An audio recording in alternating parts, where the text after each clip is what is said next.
Y'all points, I remember.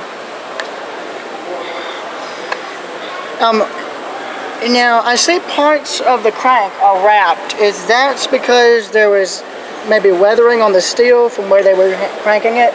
Some of the cranking positions had leather wrapped around it. So you'll protect the hands of the crew members cranking. Any other questions? Excuse me. I don't mean to ruin y'all's view. I'm trying to see if I can get some of the controls from inside, because they probably would have controls. The question is, how'd they get air in? There were two ways to get air in. Snorkel. One was on the surface, go to the hatches and let air circulate. The other is that thing right there. That's called a snorkel lock. Now here's some of the lab here. They have areas that are at off limits to the public, but they did have this spar out at one point. I remember they had the spar. Oh, and here is the pump from inside the Hunley. Here's the pump. I didn't realize this. So they have pieces that were removed on display here.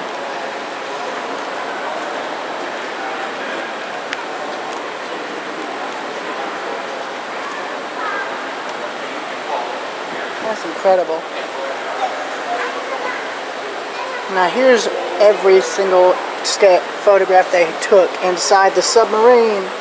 Now look here, y'all. This is incredible. This is a piece of true history, okay? And look at that. You can see how the concrete just covered everything. And here's the cranks. I should have asked him about the benches. Because I would imagine the wood would have been preserved thanks to the mud.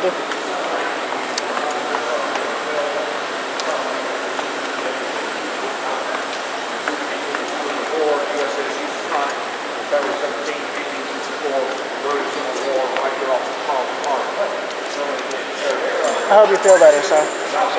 I hope you feel better.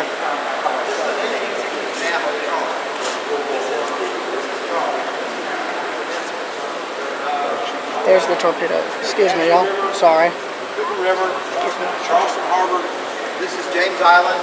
Here's the spar. Here's a bit of the torpedo. This is Sullivan's Island. What used to be called Long Island, now called Isle of Palms.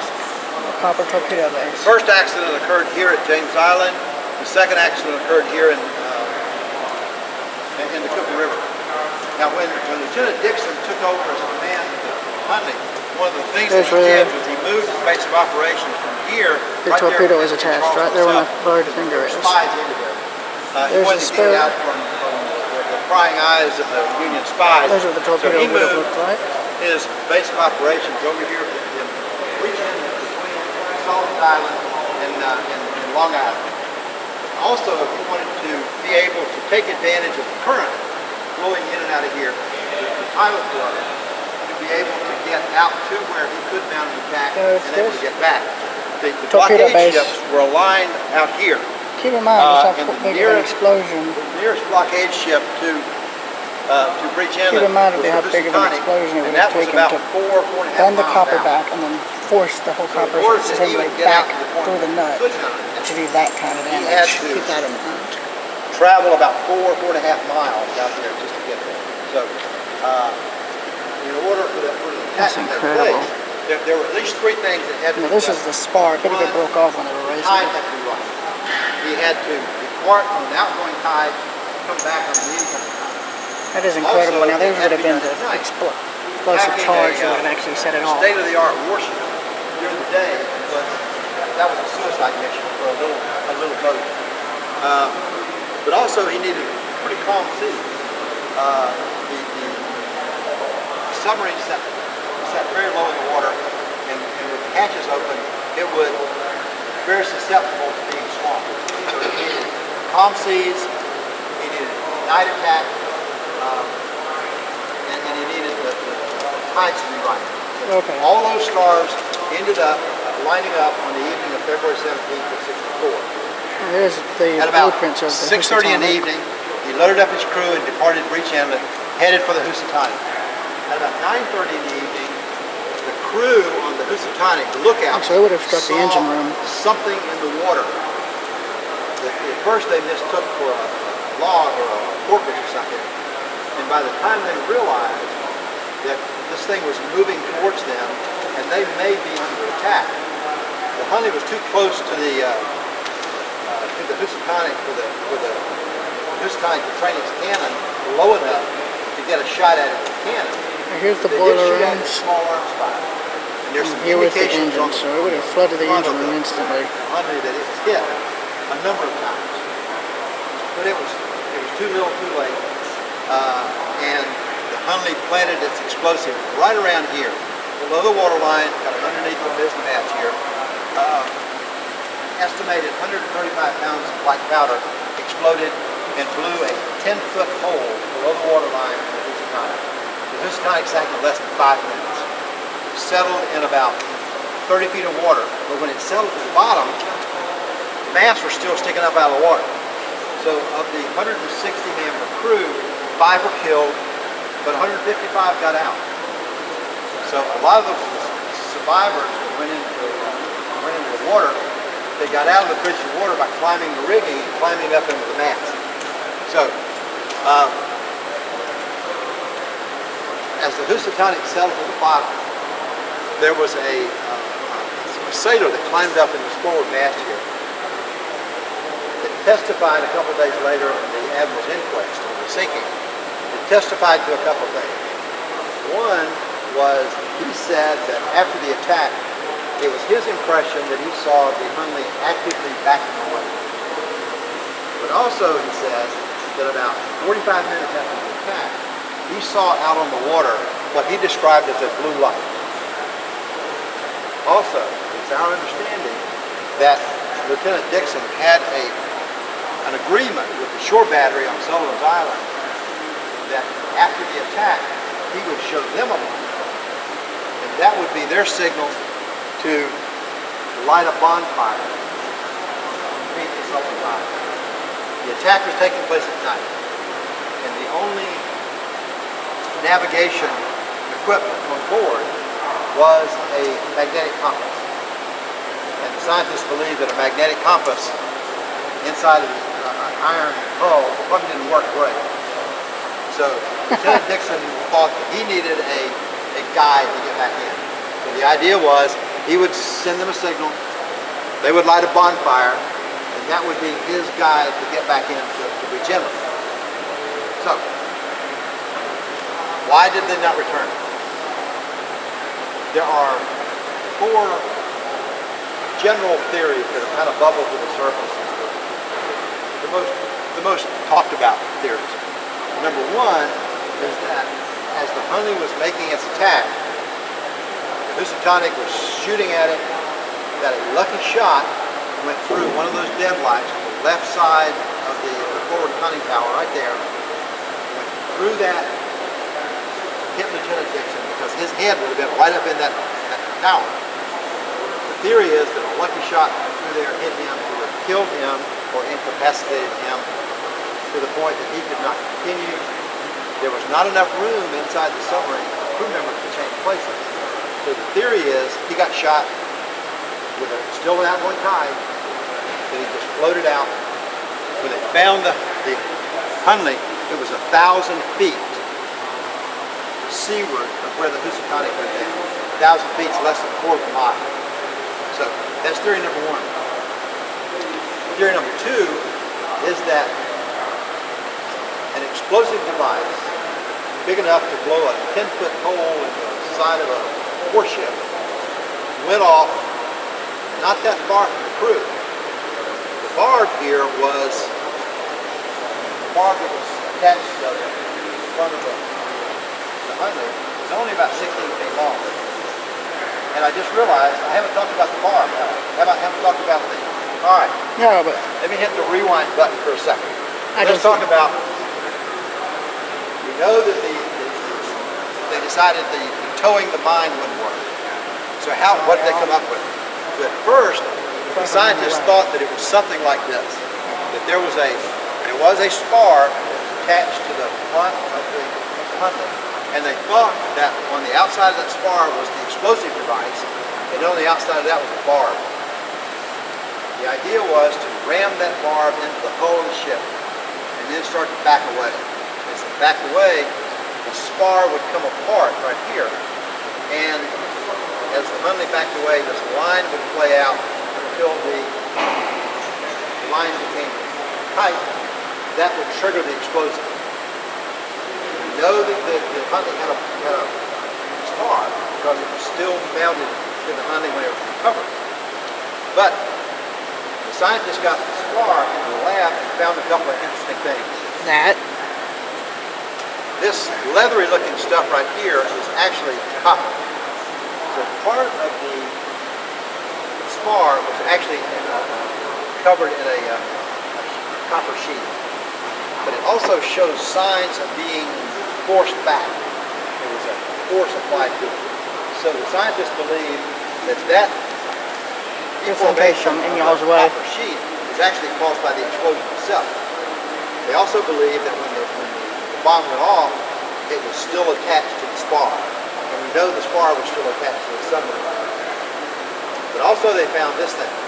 That's basically a nut and a bolt that bolted the two pieces of the spar together. So clearly the spar was not intended to come apart on the night of the attack. So the scientists believe it was something like this. That there was, at the end of the spar was something that may have looked something like this. But on the outside of it was a contact trigger. So the idea was to approach the target vessel, ram it with the explosive device itself, the torpedo, and once it hit, that would set off the explosion. And that would explain why the spar was still attached. It shows signs of being forced back. So that's the scientists now think that's exactly how it happened. And this actually is a drawing of a Civil War, what's called a Singer mine. The Confederacy used these mines produced by a descendant of the Singer sewing machine company they think it was something like this. All right, so now we're back to where we should have been still. Good. I lost my part. All right. So, why did it not return? That little token you can use when you go outside and you can use that token on. What do you think happened? Why did it not return? So, now then, who knows about the gold coin? Y'all know about the gold coin? It saved Dixon's life in Shiloh. Exactly. When the remains of the crew were excavated from the inside of the Hunley, there was a number of artifacts that were found with Lieutenant Dixon. And one of them, that gold coin that's making its way around, it's an 1860 minted $20 gold piece. And there's certain things we know about the coin. We know that it's bent, and we know how it got bent. It belonged to Lieutenant Dixon. We know that he was at the Battle of Shiloh in Tennessee, and we know that he had the coin in his left pocket. He was shot with a 58 caliber mini ball, but the bullet hit the coin, deformed the coin, and apparently the coin absorbed enough of the energy of the bullet that it kept from destroying his leg. He credited it with saving his leg and certainly saving his life. So when he got back to Mobile, he had it engraved. And you'll see there's an inscription on it. The inscription says, Shiloh, April 6, 1862, my life preserver, GED, his initials. So he kept it for the rest of his life as a good luck charm. And that coin was found when his remains were excavated. Now, the coin that's making its way around, that's not the real coin. It's a replica. It's a replica. The real coin is there in that display case on the right there as you go out, along with a diamond ring and a diamond brooch. Now, legend has it that the diamond ring was actually an engagement ring for that lady standing by the door there. That lady there is Queenie Bennett. And Queenie Bennett is the daughter of the Bennett Steamship Company owner who Lieutenant Dixon worked for prior to the war. And Bennett family legend says the coin was actually given to Lieutenant Dixon by Queenie Although we don't know that for sure. He could have won it in a poker game. We don't know. But Bennett family legend says it came from Queenie. That Queenie and Lieutenant Dixon were sweethearts, even engaged to be married. And the legend says that the diamond ring and brooch are also in that display case. The Bennett family legend says that the ring was an engagement ring for Queenie. So, we got just a couple of seconds. Any questions? I know there would have been benches inside the submarine. Were there any wood benches recovered, or were they all rotted? There was one bench that ran the length of the submarine for the crew members to lean on, and the bench was actually in pretty good shape. It was recovered and is in the lab. Matter of fact, there was still some white paint on it. Oh wow, it's kind of like Titanic's keel. They found red paint still on it when they found it. Exactly, yeah. So, any other questions? Yes, ma'am. You said scientists think the design was modified. It's not like what is on the law. It's actually more like what's Yes. and that. Oh wait a minute. That one, If that torpedo, I don't believe it. That would have incapacitated the ship. The actual spar wasn't two pieces of the bolt together. So they were relying on the fact that there was 16 feet of layering. Judging by the drawing, I'd imagine the torpedo would have hit just shy of the engine room. Of course, if the water came in that quickly through to the 10-foot hole, that would have surely incapacitated the ship from it sinking. Yeah, it sank in 5 minutes. True, but I know the engines of that era were low pressure, so they, even if they had have had a chance to back away, they still would have gotten hit. Right. So, yeah. Any other questions? Because here's the boilers, and there's the engine. That would have been a low-pressure steam engine, and it wouldn't have been enough to save the Housatonic. Even if it backed away, it wouldn't have worked. Wouldn't have worked. So the explosion would have bent out the propeller shaft, so you wouldn't have been able to operate the propeller. Would have most certainly flooded the engine room first. Then from there back, it would have been the boilers. So it would have, the shockwave would have probably destroyed over the most of the entire ship. Diagram specifically for the I like that they have that on like a keel block, because that's probably how it was built. Of the torpedo was 18 feet. So when the bomb went off, when the torpedo went off, it would have been about 18 feet below the water, or below the surface of the water. Yes, ma'am. I know when the sub was raised, the spar broke in half due to corrosion. Are both halves being preserved? Yes, both halves are in the lab. How many artifacts do y'all have on display? I'm just curious. Thousands.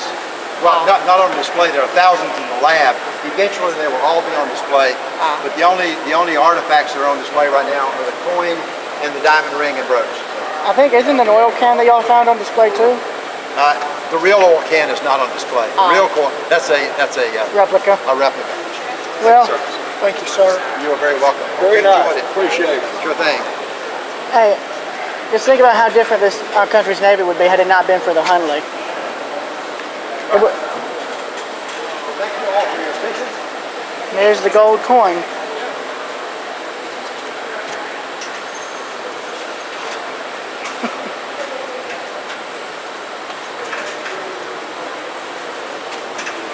I will give them points, and I've already gotten this coin, but oh wow, and the diamonds are still shining. That's incredible. You're very welcome. You guys come back to see us. Truly incredible. Here. Excuse me, y'all. I'm sorry. And that's the real coin. I have a replica of it at my house. That would have been a That would have been a United States $20 coin because it was 1860 was the last year of peace, right before the Civil War broke out. Nice camera. Thanks. You too, man. Thank you. This one's been all the way to Alaska. This one's been all the way to Japan. Nice. Lucky devil, I wanted to go to Japan. You should. Well, there is the coin. Now I'm going to turn the camera like this and zoom in on the inscription so you guys can read it.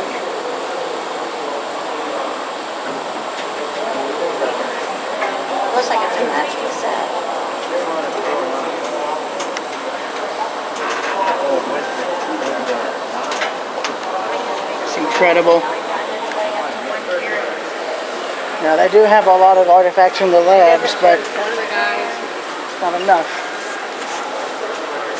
Love the shirt, man. Excuse me, excuse me. Knock, knock.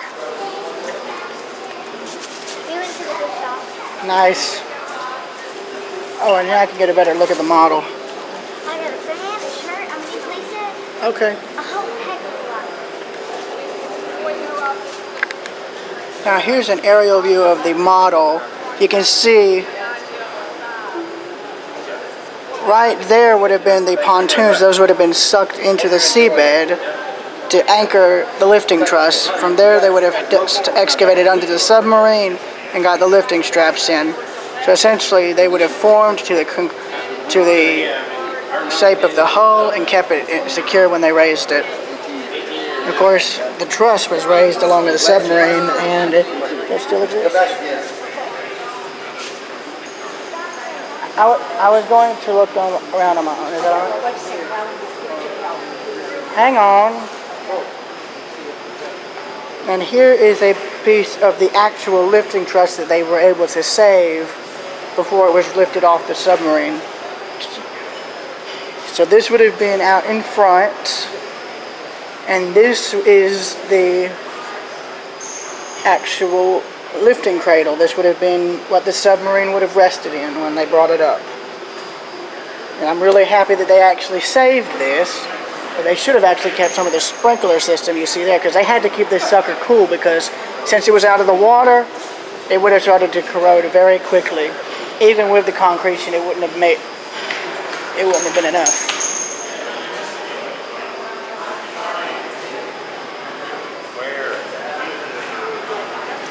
There's one of the suits worn by Harry Pesore.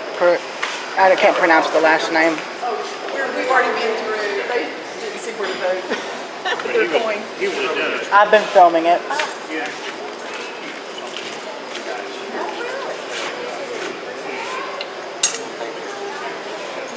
Yeah, the torpedo would have caused a concussion because of the explosion being so close. What do they mean by trap? The crew would have been down there after the stuff settled on the bottom, and it would have suffocated due to lack of oxygen. That would have been what it was. Oh, they don't have the propeller saved. This would have been the prop used in the film. You can see there's the pump piece. And apparently my sister's at the helm. Let's see, what else do they have in here? I know they would have tried to keep as many props from the movie as they could. Yeah, it would have been the gear for the propeller. And I'm pretty sure this is based off of what it really looked like on the inside. That's my question. I don't know. Oh. It's going to embarrass me because I'm filming. Well, that's why I was going to go through all the exhibits. I'll be back. Just let her know.